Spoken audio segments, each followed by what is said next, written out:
దానివల్ల ఎక్కువ డబ్బులు సంపాదించవచ్చు, దానివల్ల మనకి ఎక్కువ పేరు వస్తుంది.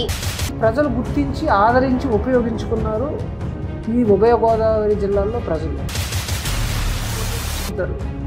పిల్లల్ని డాక్టర్ చేయాలనుకుంటే ఇప్పుడున్న పరిస్థితుల్లో అనవసరం డాక్టర్ చదవటం అని.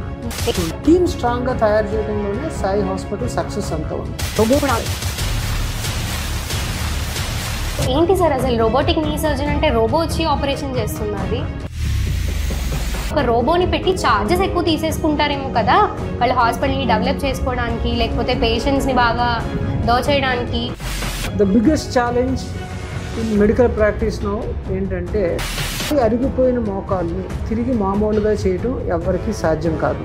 రోబోని అడ్డు పెట్టుకుని ఆసుపత్రులు దోచేస్తాయి అనేది కరెక్ట్ కాదు.